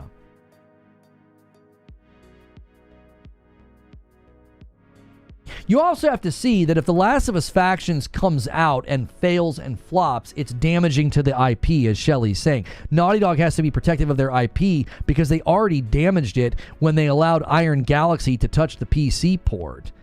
They were trying to capitalize on the popularity of the show, and they ended up shipping something to PC that was terrible, and it had to be rectified. So... Sir Gabby with a question here says, the Bungie CEO admitted to being too ambitious, leading toward financial woes and layoffs. Wouldn't it be better to walk away, wash his hands from the whole thing rather than admit fault? I'm never going to defend somebody that I don't think very highly of, but I will say this. It's a little bit more respectable and stand up to say, this happened on my watch before leaving. Right? If he ends up leaving, if he ends up getting walked out the door, which I think is a high probability, he can walk away and say, you know what? I owned it. I told the public, look, this happened on my watch. You know, just walking away and not saying anything, I wouldn't have any respect for that at all. That's cowardice, you know? That's cowardice, which, you know, cowardice is common among men these days, but... at least he walked out and said in a very transparent way that this happened on my watch. You know? Guys, we're an hour and a half into the stream and we're doing Q&A, a hallmark of something I used to do with you guys. Take a quick second and smash the like button if you haven't already. If you've been listening, lurking, and you enjoy the show, that is a free way to support this video. Let's set our sights on 400 likes. Let's drive that number up. Shelly says, is a Bungie mobile game assumed canceled or is a small studio the mobile game? That's a great question. I don't know what the heck happened with that. They got that money to do like a mobile game, and I don't know what happened with it or where it went, or, you know, maybe that sci-fi action game is going to be a mobile game or a cross-platform game. Supremacy with another $10 super chat says, I'm asking regarding the approval of Concord, but you already answered it. Also, the Naughty Dog project was already going on to 5 years into its development to the point that they've yet to release a native PS5 IP. You understand, Supremacy. I've defended Naughty Dog about this numerous times. You understand that 4 years ago they shipped the Game of the Year winner, right? It's only been 4 years. Right? Are there any other studios that after 3 to 4 years you're barking at them to be like, hey, where's your next game? Seriously. Should we look at all the games that have come out recently and look at the timeline between their releases? Like, we could look at the timeline between, you know, Hellblade 2 and Hellblade 1. We could look at the timeline between any other studio's games and ask that question of them.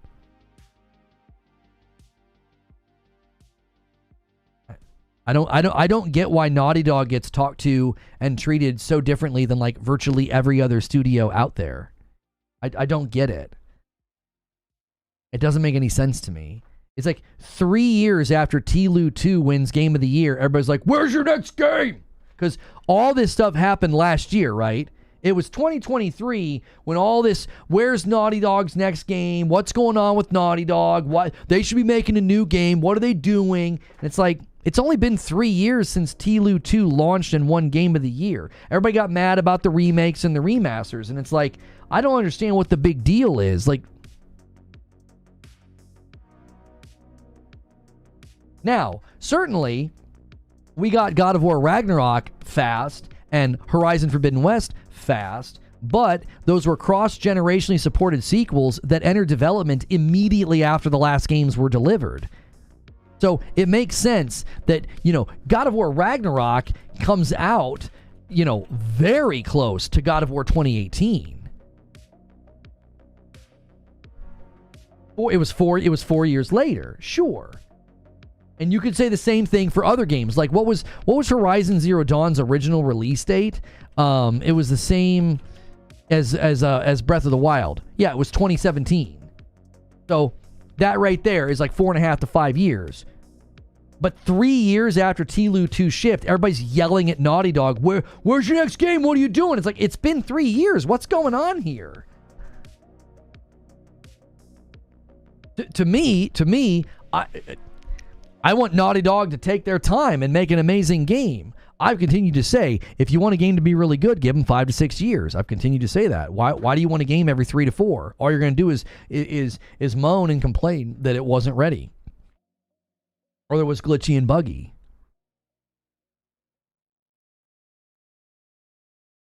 Sequels take less time to make, and granted, TLU 3 is going to be a sequel.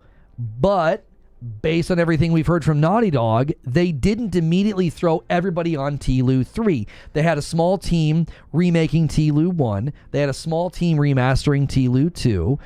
They had a team working on TLU Factions. They've got a small team or portion of the team working on a new game that's not The Last of Us. They're working on a new IP. So it, to me, seems like they were trying to do a lot of things at once, and one of those things got canceled. And if you hate remasters and remakes, I don't know what to tell you. These games were ahead of their time, and basically these companies said, look at all that we can do now with the power of the console. We can finally deliver a game that looks and runs the way that we want it to. That's why we heard reports that PlayStation Studios were begging to put their games on PC. They're like, our games run well and look well. Can we please put them on PC so we can get better performance? Which is why you can see the huge reason why when those games land on PC, they're celebrated and highly reviewed, even though they're older games.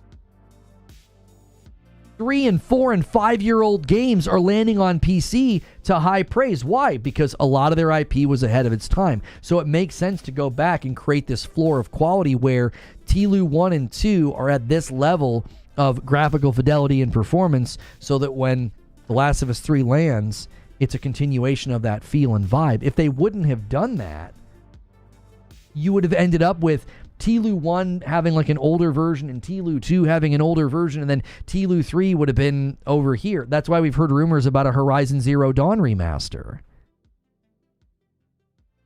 The TLU 2 remaster was unnecessary. I mean, I don't agree. I'm loving it. I'm glad they did it. I am. It cost $10 to the people that already own the game, and for somebody like me that missed out on it, I'm thrilled that they did it. And I'm here to tell you. The numbers speak for themselves. The consumers are responding positively to this sort of thing.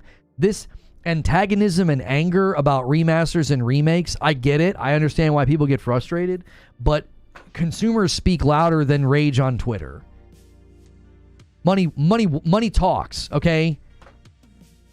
So they've seen good results from these sorts of things. So yeah, you're going to see a Horizon Zero Dawn remaster. You don't have to like it, you don't have to buy it, but it's so clear that they understand the market pretty well if you look at all the sales reports and the results from the things that they do. And they got the TV show crushing it and killing it. They're keeping the brand. Think about what they're doing with TLU. they're keeping The Last of Us relevant in the gaming world while they're working on what will likely then be the crescendo of the story. Right? Like, they're keeping The Last of Us relevant. And then the show's going to happen. How far? I'm to the point where playing as Abby is more enjoyable. When I first started having to play as her, I was not enjoying it. I just missed Ellie. I feel like the game hits this perfect balance between sneaky stealth survival and combat, and some of the sequences with Abby I thought leaned so heavily on enemy quantity and combat I didn't enjoy it as much. I didn't think it was as fun. But I'm enjoying it. There was one section in particular I just did not like, and then last night I almost clipped it. I mean, I was just nailing shots with Abby. I've got her stability and some of her things upgraded so she feels really good, I still hate how they paced it. I don't think I'm going to change my opinion on that. I don't like how they paced it. But she feels better now as a character. I also think I'm playing encounters that are a better blend of sneaky stealth survival and combat. Like, I'm playing sections that are a better blend of that, because I don't like when it's this heavy combat. People are like, well, you could have snuck around. And it's like, when they set up a sequence like that and I got all this ammunition, I'm just going to kill everybody. I'm just going to shoot everybody. Have you climbed yet? Yes, that's where I am now. I'm climbing. Yes, I know what you're referring to.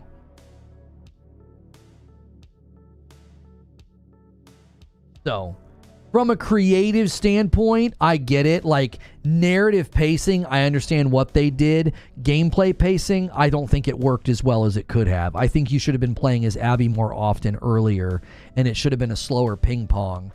So it didn't feel, I didn't like the way that it felt from a gameplay perspective. I think from a TV show perspective, it's going to be amazing. I think it's going to be very, very powerful from a TV show perspective. Supremacy 101 with a $5 super chat says, the issue is that they spent all the time and resources on an IP that ultimately got canned after asking for patience on something that never came. Look, man, you're allowed to be upset and irritated and bummed that they made a bad choice. Naughty Dog made a bad choice. They, like everybody else, Fortnite clouded their judgment. Fortnite made it seem like, oh yeah, this is where things are going. Let's do it. Let's launch a game mode. We're going to put a band on the moon. Like, they thought they could do it, and they couldn't. They were wrong. A far worse situation would have been to have the hubris and the cojones to say, well, we're just going to launch it anyway. We're Naughty Dog after all. And then it would have flopped. Like, do you see what I'm saying? So, going a bit off topic. Yeah, I mean, it's related to, to Bungie. And, Naughty Dog's tied up in that conversation. And a gifted member from St. Nil takes us to 239. We are so close to the halfway mark. You guys are going to have a massive day ahead of you tomorrow. We'll see if you can do it. Another question here. Poor Delta Boss has been so faithful and patient waiting. Delta Boss says, do you think Sony would pull the plug on Marathon if the trend runs dry before the release and focus on Destiny 3? Or are they too far into development for that to even be considered? There's a couple of things that could happen here. Obviously, I think it would probably be better to just cancel Marathon at this point. This is my personal opinion. I think trend chasing in live service is an incredibly stupid idea. I think successful live service games are not going to trend chase. They're going to be new and unique, not amalgamations of existing products. Charles Freeman gifts a 5 and takes us to 244. The man himself, the buzzer beater from the other day. A $5 super chat from Supremacy 101. What's worse is that they would have given people what they wanted from the start, a simple multiplayer mode, just pointing out what the issue is. Woulda, shoulda, coulda, hindsight's 2020. Sure, as I'm saying, they made a mistake. The best thing to do when you make a mistake is own it and course correct. I feel that they did that. They were given insight and the realization that they had made a mistake. And they made the correct decision to say, we're not shipping this. I don't know what you want me to say other than, yeah, I'm acknowledging they made a mistake. They thought they could do something that they couldn't do. They were likely trend chasing like everybody else. And you know what they did? They made the right call. They said, nope, we're not doing this. This is a bad idea. You know? It was like when Yoshida said that he tries to save people. He tries to convince developers that when they cancel a project, he's like, I'm trying to help you. I'm trying to help you here.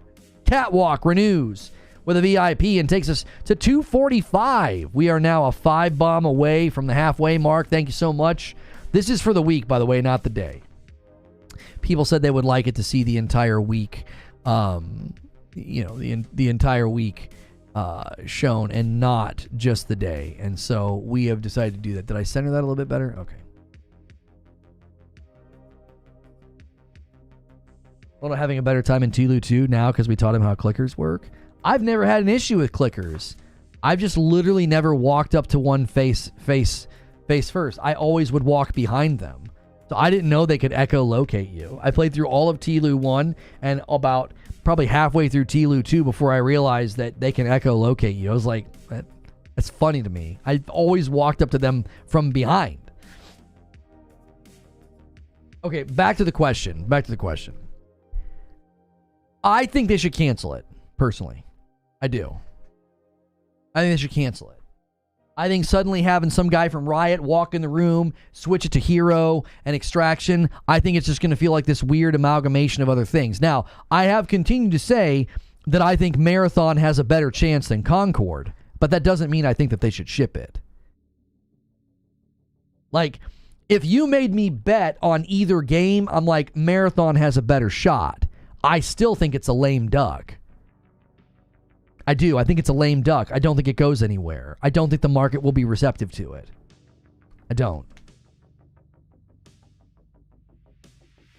So I think it's far better to cut your losses and get these people to be working on Destiny 3.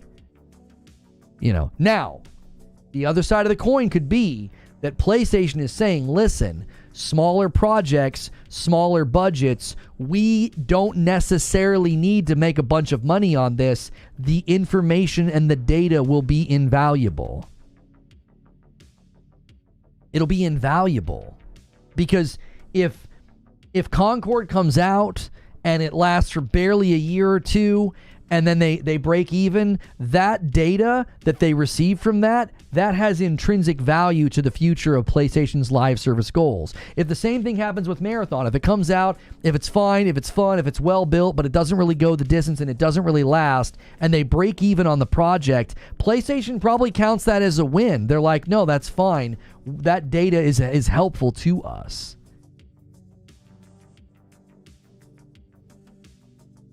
Like, to me, TRM, thank you for renewing your membership, and it's a VIP. Welcome back. To me, I think that's partly what we see PlayStation doing. Helldivers 2 was not expected to be a very popular game. It wasn't. I don't think they expect Concord to be very popular. I don't. I don't think they expected Foam Stars. I don't think they expect Marathon or Fair Games. I don't think they expect any of these games to be super popular. I don't. Small teams, small budgets, break even, gather the data. That's what I think's going on. There's also another potential strategy that's happening. They're like, if you throw everything at the wall, something's going to stick. Helldivers 2 did quite well. It was very commercially successful. Jeff Grubb said on his stream that he has heard Destiny 3 was canceled. Really? That would be very interesting. What are you doing with Bungie then at that point? Yo, Jom, with 30 months and a VIP. Holy cow, just now turning in. What a massive day. Thank you so much. 247.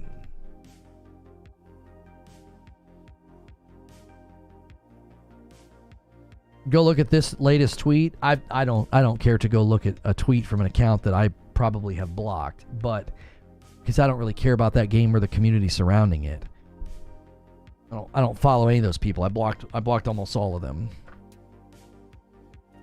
Most of the Twitter accounts and content creators in that community I have zero interest in. But I will say this.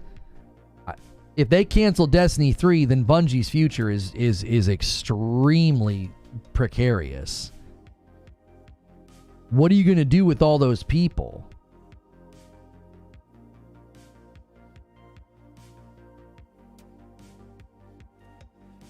They've been saying for years that there won't be a D3, so were they lying? There were plenty of people with inside information that said D3 was coming.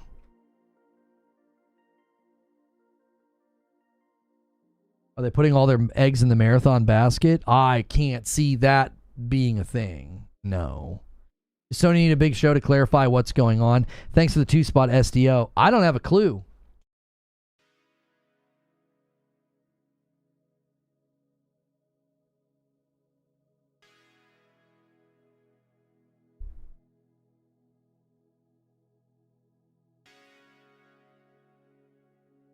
Destiny 2 Frontiers and spin off a game. No one said D3 is a thing. Homie, Bungie never said D3 is a thing. But if Jeff Grubb is saying D3 was canceled, you can't cancel something that doesn't exist. You can't cancel something that doesn't exist, brother. Everybody in the know was saying D3 was going to be a thing. It was coming. They were going to shift. They were going to EOL D2, let it coast, slowly move people off of D2 to D3. If they're not doing that, then I don't know what the frick you do with 850 people. 850 people aren't working on episodes for Destiny 2 or the raid.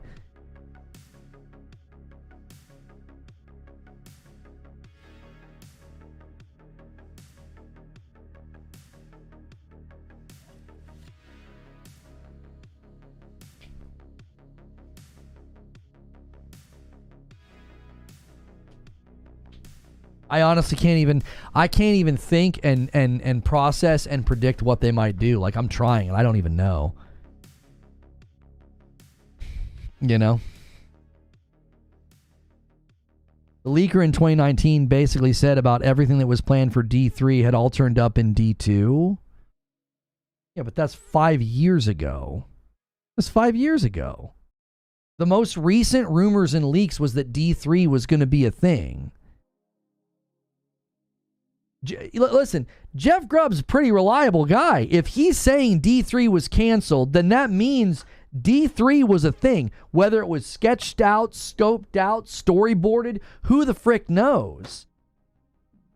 I'm telling you, like, you're going off of the old thing, Paul, though. 5 years ago, yes, when they had the contract with Activision, everything they had planned to do for D3, they had baked into Destiny 2. You're not interacting with what is being said. That was 5 years ago when that came to light. In the most recent year, in the last 10 to 12 months, all of the whispers and all of the rumors was that Destiny 3 was coming. It was going to be a thing.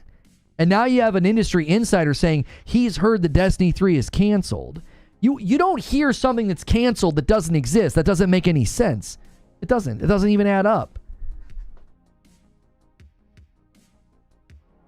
You cannibalize it if D3 is cut. Thank you for the 2-spot. Rumors and leaks. There's your answer. Nothing's been confirmed. Okay, but again, you're not engaging with what I'm saying. Nobody has said it's been confirmed. So you're shadowboxing. Engage with what I'm saying. When everyone in the know says D3 is the next plan, and we can visibly see they're putting Destiny 2 on a coast end-of-life structure with episodes, and then an industry insider who knew the number of people being laid off before it was announced, he says he's hearing that Destiny 3 has been canceled. You don't need them to confirm it. That's plenty of corroborative data to say this was a thing. At some level, it was either on a dry erase board or a storyboard or scoped out, or it was the next phase for the plan. There's too many signs pointing to that was the next goal. What are you going to do with... Okay, imagine the layoffs didn't happen. What are you doing with 1,350 people? They're not working on Marathon, brother, and they're not going to work on this spin-up fantasy game that has roughly 75 people working on it. They would have been working on something to either a completely brand new IP or Destiny 3.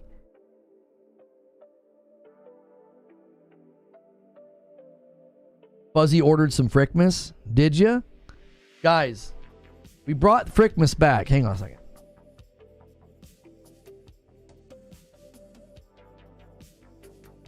We're going to give you one more day. You might be able to twist my arm into one more week. Reforge Roast, Frickmas in July. We brought it back. We brought it back. And I'll let you extend into August because we did have some issues with orders and people having some trouble. So thank you, Fuzzy, for ordering some Frickmas. All those problems have been resolved. Appreciate you, bro.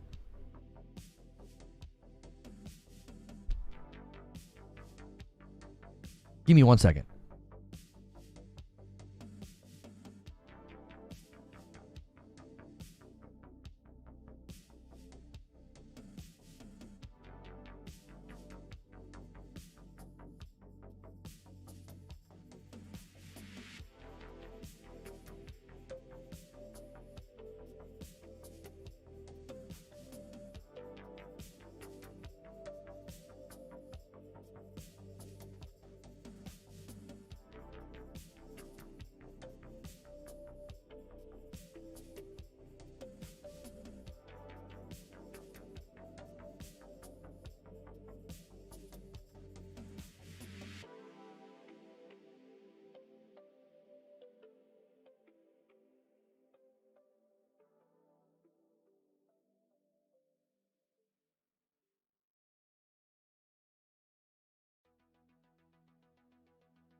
Sorry, I'm back.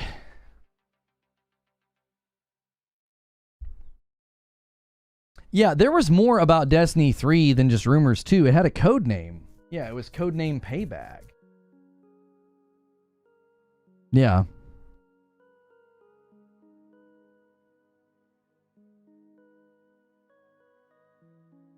I think you're letting your preferences cloud your judgment. Marathon is something Bungie believe in and want to do. Have you seen the mini doc? It's a big game, granted not story-based. I don't care. I don't care. I assess things not based on my preferences and my bias. I assess things based on the market. I assess things based on the market. I played Valorant and Fortnite for short amounts of time and told people that they were going to be popular. Those aren't my style game. That's not really what I'm into. And I was able to tell that those games could go the distance. I played Concord, watched my nephews and my son play Concord, and I said, no, I don't think this is going to last. It has nothing to do with my preferences. I also don't care if they believe in it. Naughty Dog believed they could pull off The Last of Us Online, and guess what? Somebody walked in the room and said, no, you can't, you don't have what it takes to do this. Of all the companies, oh, she was talking to you, Dark Taco.